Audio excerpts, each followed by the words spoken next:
भगवान शिव और यमराज। यमराज को मृत्यु का देवता माना जाता है। यदि यमराज स्वयं मृत्यु के देवता हैं तो इनकी मृत्यु कैसे संभव है? यह बात हास्यप्रद सी लगती है, परंतु वेद और पुराण में इनकी मृत्यु की कथा बताई गई है। इसको बताने से पहले यमराज के बारे में कुछ जान लेना बहुत जरूरी है।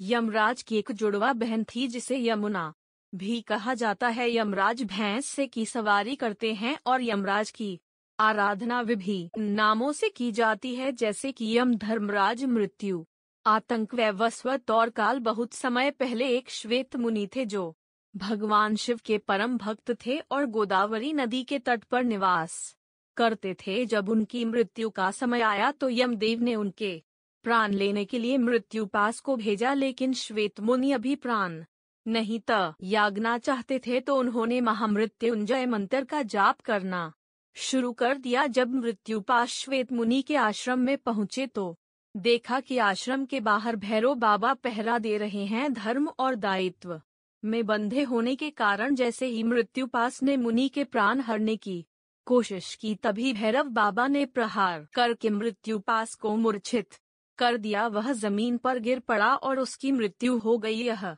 देखकर यमराज अत्यंत क्रोधित हो गए और स्वयं आकर भैरव बाबा को मृत्युपाश में बांध लिया। फिर श्वेत मुनि के प्राण हरने के लिए उन पर भी में मृत्युपाश डाला, पर श्वेत मुनि ने अपने इष्ट देव महादेव को पुकारा और महादेव ने तुरंत अपने पुत्र कार्तिकेय को भेजा।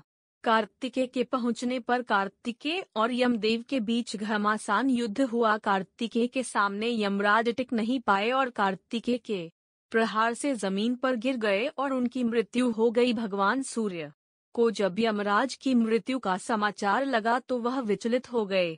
ध्यान लगाने पर ज्ञात हुआ कि उन्होंने भगवान शिव की इच्छा के विपरीत श्वेत मुनि के प्राण हरने चाहे थे। इस कारण यमराज को भगवान भोले के क्रोध को झेलना पड़ा। यमराज सूर्यदेव के पुत्र हैं और इस समस्या के समाधान के लिए सूर्यदेव भगवान विष्णु के पास गए। भगवान विष्णु ने भगवान शिव की तपस्या करके उन्हें प्रसन्न करने का सुझाव दिया। सूर्यदेव ने भगवान शिव की घोर तपस्या की, जिससे भोलेनाथ प्रसन्न हो गए और उन्हें दर्शन देकर वरदान मांगने को कहा। तब सूर्यदेव ने कहा कि हे महादेव, यमराज की मृत्यु के बाद पृथ्वी पर भारी असंतुलन फैला हुआ है।